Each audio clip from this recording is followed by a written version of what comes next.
你有时候经常就提到，就是说要讲一讲出体看到了什么，我们又梦到了什么有意思的东西啊，就是这些花里胡哨的东西，就类似于，我写了一首诗，然后这首诗呢，就是因为我当下有一个情感，然后我把它创作出来，其实它对我挺有意义的，但是其他人他看不懂，他只能就是说用他的经历去代入，然后它其实是一个非常模糊、非常没有一个明确信息的东西。我觉得它就像是一首诗歌了，就是如果它非常有艺术形式的话，我觉得还行。就是如果它只是一个个人的一些幻境的话，我觉得分享出去的意义不大吧。但是我感觉你倒是蛮感兴趣的，对这种老是想让我讲一讲。然后同时因为我把我这1个月来做的一些梦我都写下来了嘛，对，然后我想听你们帮我分析一下，来解解梦。我知道一些就是做梦的一些原理吧，就是他为什么会做梦，做什么样的梦，可能跟哪些现实的因素有关系。但是我觉得如果这种话题的话，其实还是挺有看点的。对，就是大家可能因为它更实际一些嘛，然后可能观众的这种兴趣会更强烈一些，就是它从实际的角度，我觉得它是有意义的。就是大家就会好奇这种，就可能只是单纯的去满足一下好奇心，我觉得还是有意义的吧，就是，我觉得可以。对，而且我之前老是做到的同一个梦境，我最后把它给破解出来了。就前面说，我经常梦到高中，可能离高考只剩下1个月了，然后还有一堆的那个化学的辅导书，那个化学的那些模拟卷子都没有做完，然后完了，马上要高考了，我这化学我都没有复习，怎么办呢？我这几年嘛，工作啊，就是创业啊，不断的梦到那个，后来我才知道这个底层的逻辑其实就是我在想，我现在做的就是包我创业去做游戏的那个事情，跟计算机算法，就是跟我之前学的那个老本行就基本上没有什么太大的交集嘛。然后可能那个是潜意识里面的一种恐惧，或者说想提醒我，我这些之前学的那些算法呀，那些计算机那些不能把它丢下了，得再重新捡起来，得去给它温故而知新。所以后来我有一段时间我不断的去练习那些算法，那段时间就感觉很踏实，然后就后来那个梦就再也没有做过了。对，有可能吧，就是你潜意识里面觉得这些东西还是蛮有用的，就是不能荒废掉的。对，对，我觉得其实我感兴趣的话题很多，然后可以聊的也很多。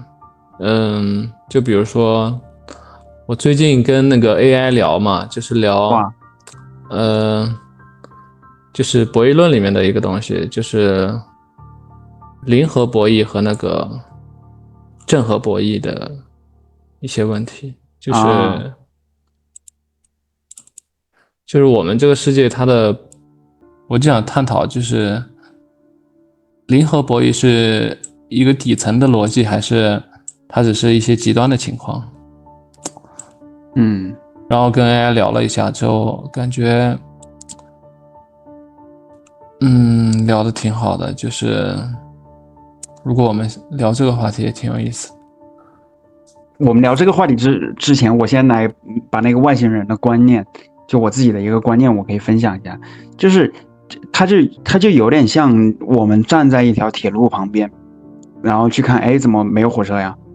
没有火车呀，这是火车不存在呀。但实际上情况呢，因为火车也许是说每40分钟来一趟，但是我们在经过铁路的可能也就2分钟的那个窗口期了，没有遇到。所以我想说的话，可能外星人早就来过地球了，这个是毋庸置疑的。然后，但是每个人你平均到每个人头上，而且你这个宇宙有100多亿年啊，可能外星人他来个2、3天，1个星期他走了，他走了，然后或者说他可能在几十万年前他大规模的就是在地球上面来周围飞来飞去啊。好，然后可是我们这一生的这个时间嘛，相较于整个宇宙那算是沧海一粟了，所以就是没有遇到它也算是很正常的，这是第一。然后第二的话呢，就是也是那个就是老高他有一期之前讲过嘛，他说如果你能够感受到那个就是动物在说话，墙在说话，还有包括墙在说话，桌子椅子他们在对你释放出某种信号，那你就能够感受到外星人的存在。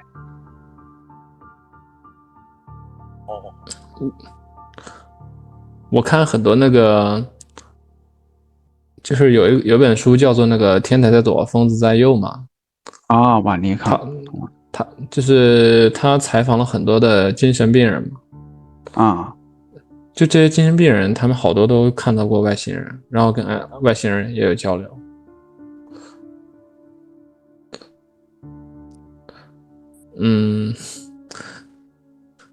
就是可能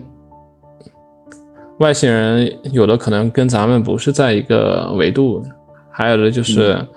可能跟咱们在一个维度的外星人，要么就是躲着咱们，要么就是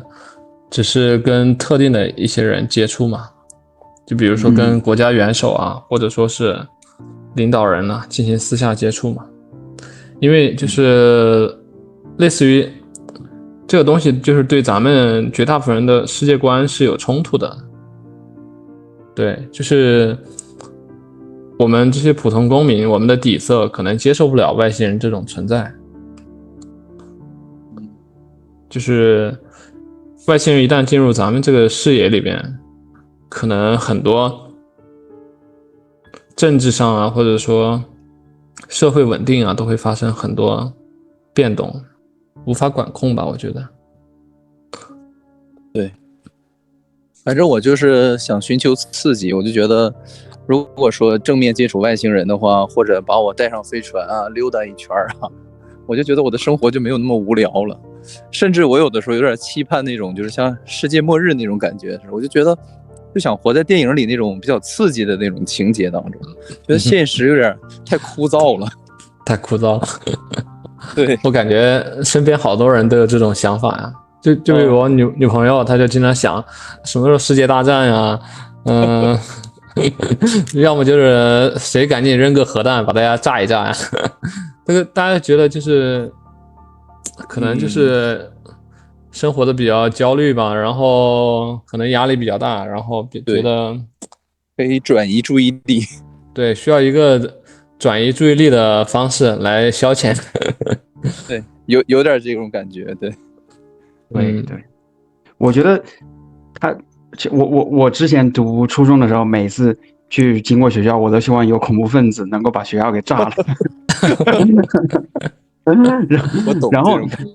对，然后但是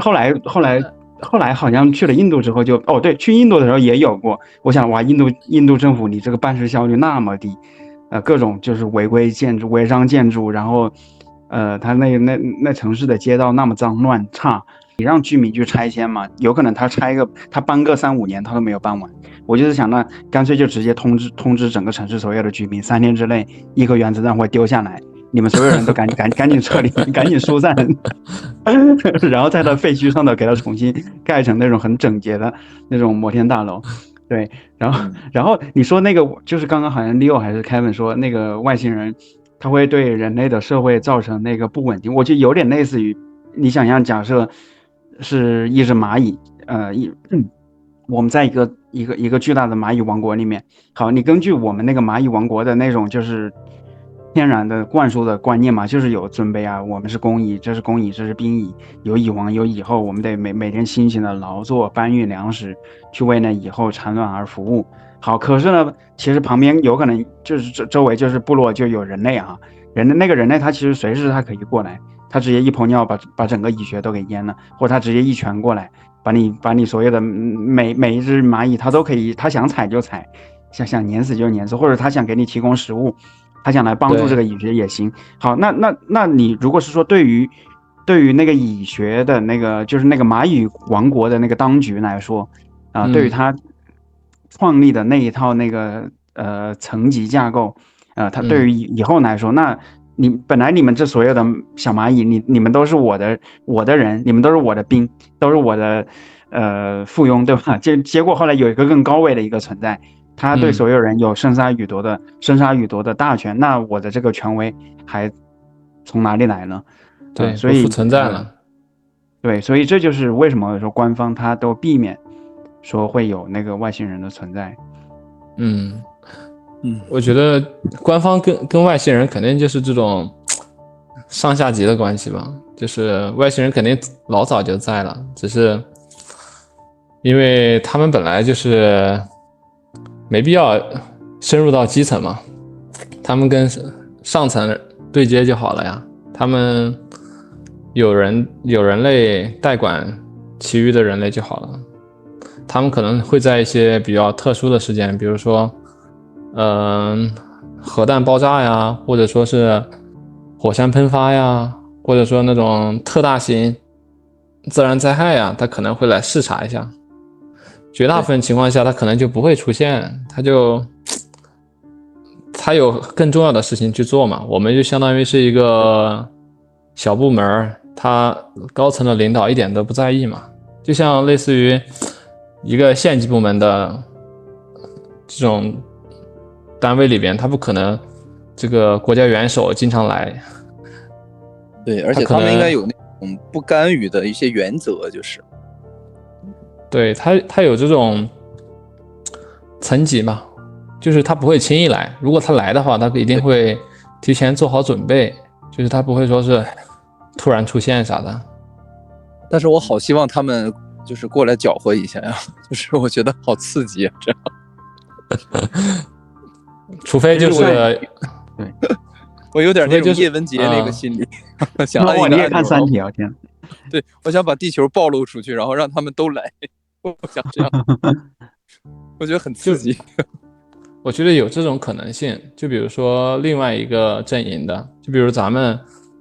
是属于 A 阵营的，然后 B 阵营有另外一群外星人，刚好跟 A 阵营是天敌嘛，然后他们突然闯进这个 B 阵营的这个领地，他就不会管这些秩序什么的，他本来就是来破坏秩序、重建秩序的。哇，我觉得那个，我突然搞忘记想问什么了。我就是挺期待那一天的啊，就来一个乱搞的，然后因为我觉得世界因为已经知道是梦境了嘛，我就想让它活得刺激一点，活得像电影那样是不无聊的感觉。我就觉得每天都在重复啊，太无聊了有点。其实，在大概1943年、44年的时候，那个时候英国跟德国的空军嘛，就是相当于在伦敦的上空进行激烈的空战。然后这个时候，其实双方都看到了有那种像飞碟一样的那个不明带着光环的飞行物的存在。然后双方都以为是对方的秘密武器，但是其实那个时候就是外星人他观战的嘛。他觉得我天哪，我们可能在地底下住的好好的，这上面怎么那么吵啊？难道要把这个相当于把那个天花板给掀了，把屋顶给掀了吗？对，然后他们就想过来看一下，真有可能。他们就不能干预一下吗？我就有的时候就在这么想，就是太和平了，他们只是在观察，而不参与我们的生活。甚至有的时候我就呼唤，不是总有那种呼唤飞船的吗？我就感觉一点都不好用，每次呼唤完也没有飞船给我示意一下，我就觉得，哎呀，我被宇宙抛弃了，就这种感觉。我觉得可能咱们这个星球位于一个比较腹地的位置，就类似于一个国家嘛，我们位于这个国家的中间地带的话，可能就是边境上跟国外接触会更多一点，就是对，咱们在腹地一点的地方，可能就很难接触到那些其他势力或者其他的这些外星人。然后咱们国内的这些就是势力，它可能因为本身都已经构建的比较完备了嘛，它就非常的稳定，非常的有秩序了。对，我就特别羡慕火星任务里面最后的那个跟火星人跑了的那个男的，那个宇航员，我就觉得如果是我的话，那我1秒钟我都不会犹豫，我一定会去的。就因为我没有任何就特别舍不得想留恋的东西，我就一心想去外星，就是有这样的想法啊。想去体验一下不同的生活。对，就是想去体验一下，震撼一下啊。对，而且其实真正的，如果是说那种高等的文明，就我3岁的时候，那个时候我老爸给我看有一个图片嘛，他说这是地球，我们所有人都生活在地球的那个外壳上。然后我就在想，那为什么不生活在地球中间呢？地心里面呢？那地球外壳上面那本身就是很危险啊，搞不好掉下去怎么办？或者说又有陨石、什么气候、地震乱七八糟的。那然后据说就是会，其实据说我们就是这个地球上的外星人，而他在那之前有一批蜥蜴人，那个相当于长得像人形状的那种蜥蜴人，然后他才是地球的原住民，然后他们科技更加的发达，就搬到地底下去，躲到地底下去了。然后他们在美国给小日本扔那个广岛原子弹的时候，出来看过一次，这是怎么回事？怎么整出那么大的动静？对，然后你知道当时就是俄罗斯不是在搞那个氢弹的时候吗？那是叫沙皇炸弹，然后当时它那个当量啊，好像是广岛原子弹的好几千倍那么大，而且它一炸了之后，哇，隔了2000多公里之外，挪威、芬兰的窗子都被震碎了，而且整个亚欧大陆向南平移了2000公里之外的窗子被震碎了。对啊，就它那个冲击波，它是目前人类有史上最大的那个炸弹，它在北极圈以内有一个岛叫新地岛嘛，反正那边都是无人区，俄罗斯人也喜欢瞎搞，他就直接在那个新地岛那里直接给他派那个飞机空军往下去，就是直接空投引爆。然后当时就是不知道是苏联还是美国在搞那个氢弹之前嘛，他们其实很恐惧的，就觉得因为它涉及到氢嘛，然后那个大气层里面也是布满了氢气，或者是说包括水里面都含有这个氢，他就很担心你搞不好要不小心把整个大气层都给点了，都有可能，就是因为之前没有人做过嘛，所以当时第一次引爆的时候，那些科学家隔着就是好几公里远拿着望远镜在安全地带的时候，都是心里面都捏了一把汗。你想，那我们人类在这么去玩地球，你会把地球给玩坏了，然后幸亏不幸的万幸就是没有坏。然后包括俄罗斯，反正就苏联在那个哈萨克斯坦那边做过很多场那种核试验，然后然后炸了之后，他们也不知道后果是什么样，结果最后就是有一些酸雨，然后有一些老外20多岁很年轻的，就不小心就是淋了一场酸雨之后，这辈子就是谢顶了。就再也长不出头发然后包括美国，他在那个比基尼环礁嘛，就是在那里去搞那个就是原子弹核试验的时候，先是说把当地原住民，我们给你迁到内陆上去，然后最后那就他彻底的他就那原住民的老家，就是反正想着太平洋上的岛无所谓，我随便霍霍，然后可能就是到现在还有核辐射，就你说的这个你说人类，我就觉得还是比较愚蠢的，我就一直是这么认为的。虽然也很聪明，但是没有什么智慧，我觉得。肯定有比人类聪明很多的。就刚才这个肯他说地底下的这些蜥蜴人什么的，我觉得真的很有可能，因为就咱们人类目前就是对地下的探索其实非常非常少，就是那个前苏联的时候就挖了一个大概1.2公里的一个深坑嘛，然后就已经是极限了啊，不是1.2公里，是12公里了，就是12000米。对，但其实就是跟这个地球的那个半径来说的话，可能1/1000都不到。就地球半径有6400公里左右嘛，1/1000都是6公里多。我算一下，那有1/1000，1/2了。对，但是也就是可以忽略不计了，基本。对，就是据说，对，据说往下挖了之后呢，它那个首先会超级的热，就是可能温度达到40多度啊。然后对第二的话呢，它那个钻头啊，就是经常钻头给它弄坏，因为你越往下的话，它那个密度越大，那些岩石越来越致密嘛。而且据说地心的话，因为它那个地球，其实它地心地球不是有磁场嘛，但是因为地心岩浆里面含有很多的铁，然后还有很多的金属，然后地心的话，按道理它那个岩浆的温度有好几百度，好像说。地心好像有400多度，我不记得了。好，然后它是可以把那个金属加到透明的，所以你真正到地心下去的话，那是叫透明，是透明的地心，也有很多钻石，所以说钻石是最不值钱的。它在那个地球地壳下的全部都是的，黄金值钱，黄金在全宇宙也是比较难生产的嘛。对，所以后来就是刘慈欣他写过有一本那个科幻小说叫做《透明地心》，戴上他的眼睛，你们有没有看过那本书？哦，我没有啊，那个，所以我一直很好奇，你说地心里面蕴含了那么多的能量，然后它是一开始，对吧？给予的，然后形成是给予的，那它等于说现在就是没有一直在增长，等于在像宇宙辐射嘛，在减少嘛。包括我们平时泡的那个温泉，它都是来自于地心的热量嘛。我就觉得这个太不可思议了，仿佛就是取之不尽的感觉嘛，对吧？那么热的水24小时在那烧着，那如果是电的话，那得多费电啊。我就觉得地球的能量真的是太富有，但是我就理解不了，它这个能量就是它用不完吗？或者说它怎么哪来那么多的能量在里面呢？而且地球不还一直在自转吗？其实也需要非常大的能量。虽然是就是有这个真空，就是可能就是对这个自转的阻碍比较小，但是就是它其实是有这种，就是有很多就是比如说我们的大气层啊什么的，它对地球其实是有拖拽效应的，其实是有损耗的。它就是好神奇。我觉得是因为太阳根据那个万有引力，它不是拉着地球公转嘛？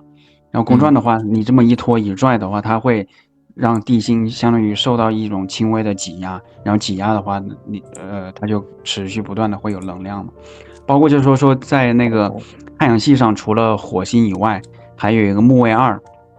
它是一个比较有可能出现诞生生命的一个星球，它是一个巨大的一个就是液体的，相当于整个星球都是海洋。好，但是呢，因为它但外头的话被冻成冰窖了嘛，冻成冰窖里面是海洋，为什么里面温度高呢？就是因为它是围绕着那个木星公转，然后它就相当于一团橡皮泥嘛，被那个木星揉搓，所以它经常就会有一些地热的一些就是喷涌。就是那种喷泉往上的喷个好几千公里高，然后被那种探测器给拍摄到了。对，然后你想想地球，你这个马里亚纳海沟最深的话也就才1万多米吧，1万多米，你就有那种深海的那种巨型的巨怪，泰坦巨怪，而它那种可能就是整个直径都是基本上都是海洋。好，那它那里面的生物，那里面的那种海洋生物，它会长成什么形状？你不知道。我就觉得地热能，如果真的能利用的话，那地球的能源可能就从根本上解决了。因为我觉得地热的能量几乎就是对于我们来说是无限的，非常大的。对，好像老高之前讲过一期嘛，他说其实这个能量。就包括我也听说过有一种说法，说其实当然那是阴谋论的说法，就是说那个什么煤炭呀、石油啊那东西都并不是说远古的动物植物的遗骸，而是他们其实就像血液一样，在地壳里面，就是取之不尽用之不竭，只不过是因为那些利益集团他为了拿捏你，为了搞那个什么石油本位、金本位，然后他就是说，哎，那是不可再生的资源，然后就是他来操控那个石油价格。好，然后老高他有一期也讲到说，特斯拉当时发明的有一个线圈，然后那个线圈的话，就是他是想用那个什么切割磁感键吧，就是因为地球它随时都是在那个自转公转的。好，然后你只用做一个很大的一个铁柱子，好，然后放在地表上面不动的话，它每天它就会切割那个地球磁场的磁感线，就能够源源不断的来发电。但是后来就是可能动到什么利益集团的蛋糕了嘛，然后最后特斯拉它也英年早逝，也不知道怎么样。然后后来特斯拉它还搞过有一个线圈，也是老高在有一期节目里面说，他说那个线圈他发现凡是说离人近的地方，它的那个能量就高，对吧？只要有人的地方，源源不断它就会有能量。这么神奇啊！对，就你刚才说的那个关于石油的这个来源，这个我也看到过，我觉得还蛮认同的。就是他们宣传上就说嘛，石油再用多少年就快没了，但实际上，你看那些就是产油大国嘛，他们的石油就是一直没减少啊，石油，对呀，而且他们也有之不恐啊，就是那种。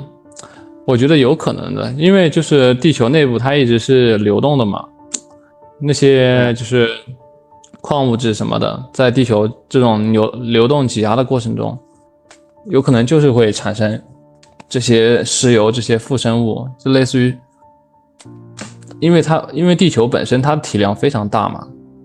对呀，就是而且它会不断的形成嘛，就地表的物质会向下沉降嘛。它是一个循环，但是它对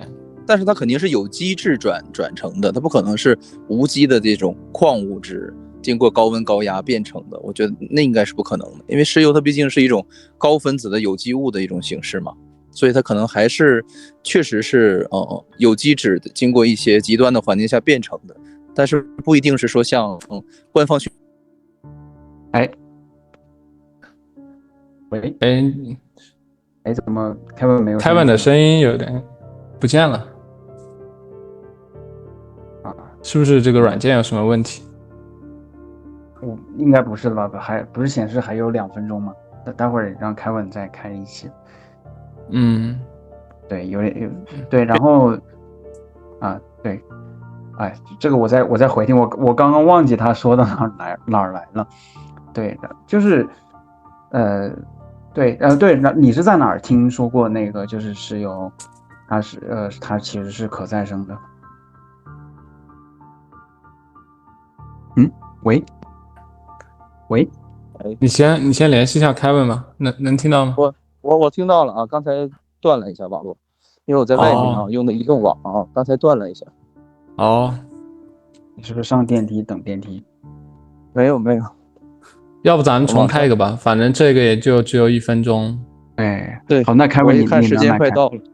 对，那Kevin正好往家走我想回去，因为我一直在走，我累死了，我走不动了。好吧。对，国内还是很安全的，就是晚上大半夜的话，治安都很好。对，国内也没事儿，经常对，半夜经常溜达，啥事儿没有。对，那待会儿 Kevin 你能再开一期吗？行，我重开吧。咱们聊那个就是 Neil 说的那个博弈那个，是不是零和博弈？对，好，那个行，那下一期我们开始来聊这个，就是人与人之间的那种零和博弈或者正和博弈。对，好的。然后我到家的话，可能3-5分钟吧，差不多走到楼下。你们正好也喝点水，上个厕所。行，3-4分钟咱们歇会儿再开。好，好，那慢走啊，拜拜，拜拜。好，非常感谢啊！剩下的章节呢，我们会在下周更新，请订阅支持一下吧，让我们幸福喜悦吧，因为我们如今正在经历的疯狂，实际上是一种幻象，它逼着越来越多的人觉醒。可是呢，我们也要同情那些没法觉醒的人，因为世间的种种现象啊，造成了我们个体与灵魂的分离。我们会在螺旋上升的水晶上继续我们意识的进化，我们正在获得内心的勇气，将自己交给了灵魂，迈向了完全未知的领域。我是谁？我来到这个世界上究竟要做什么？进化的新阶段已经开始，意识到无限的爱会让我们开启一场前所未有的灵魂旅程。